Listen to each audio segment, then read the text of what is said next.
warahmatullahi wabarakatuh. Halo semuanya. Perkenalkan, saya Abidah Ramadhani Nasution dengan NIM 42311311027.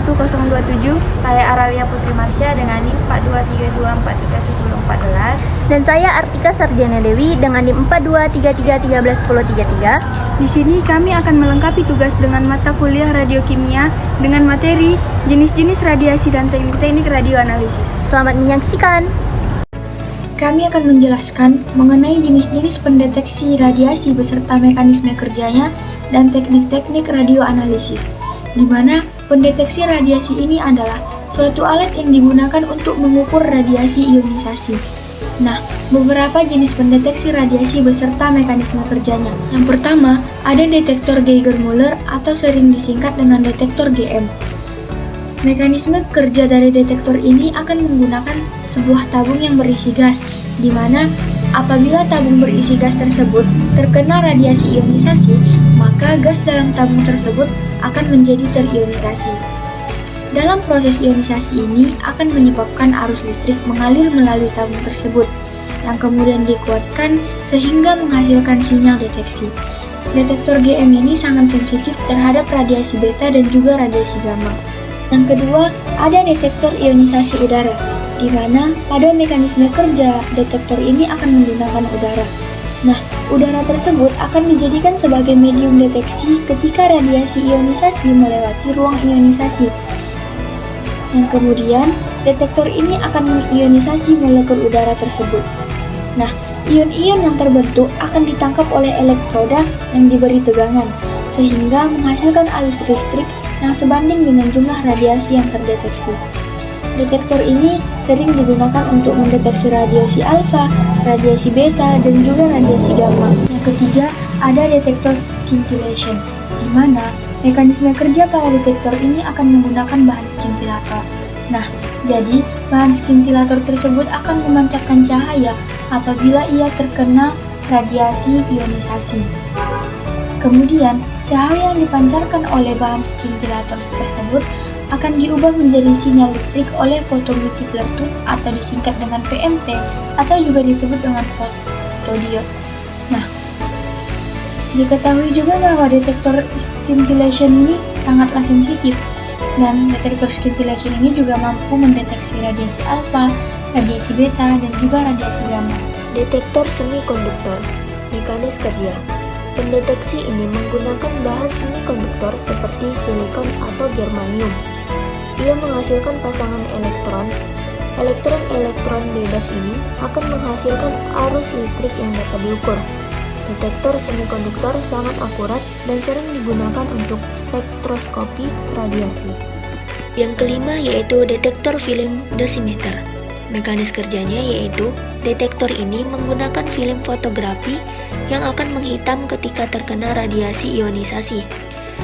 Intensitas penghitaman pada film kemudian diukur untuk menentukan dosis radiasi yang diterima. Meskipun tidak memberikan hasil yang langsung, detektor ini banyak digunakan untuk monitoring personal dalam pengawasan radiasi. Selanjutnya yaitu yang keenam, thermoluminescent dosimeter atau yang disingkat dengan TLD. Mekanisme kerja TLD yaitu menggunakan kristal tertentu yang menyimpan energi ketika terkena radiasi. Ketika kristal tersebut dipanaskan, energi yang tersimpan dilepaskan dalam bentuk cahaya.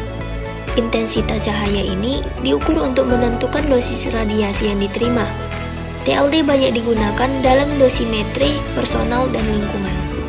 Selanjutnya, teknik radioanalisis. Teknik radioanalisis adalah teknik analisa kimia yang menggunakan isotop radioaktif untuk mengidentifikasi dan mengukur keberadaan unsur atau senyawa tertentu dalam suatu sampel. Dua teknik utama dalam radioanalisis yaitu yang pertama radiometri dengan penunjuk radiasi atau radic tracer. Teknik ini menggunakan isotop radioaktif sebagai penanda atau tracer untuk melacak unsur atau senyawa yang ingin dianalisa. Isotop radioaktif tersebut akan diikatkan pada unsur atau senyawa yang ingin diteliti. Kemudian aktivitas radiasinya diukur. Aktivitas radiasi ini berhubungan dengan jumlah isotop radioaktif yang ada, sehingga secara tidak langsung dapat menentukan jumlah unsur atau senyawa yang diteliti. Dan yang kedua ada aktivasi neutron. Pada teknik ini sampel diradiasi dengan neutron untuk mengaktifkan inti atom unsur tertentu dalam sampel tersebut.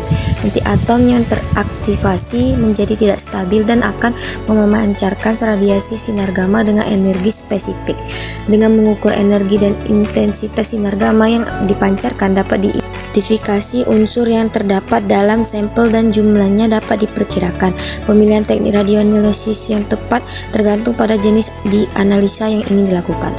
Beberapa keuntungan menggunakan teknik radioanalisis. Yang pertama, sensitivitas tinggi. Teknik ini mampu mendeteksi keberadaan unsur atau senyawa dalam jumlah yang sangat kecil.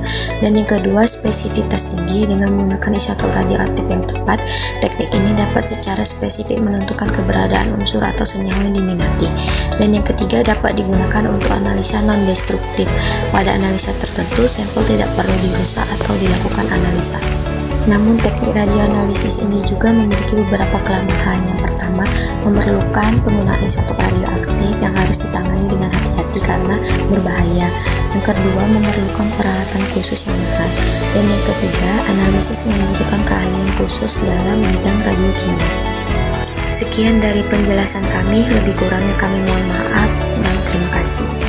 Thanks for watching. Please subscribe.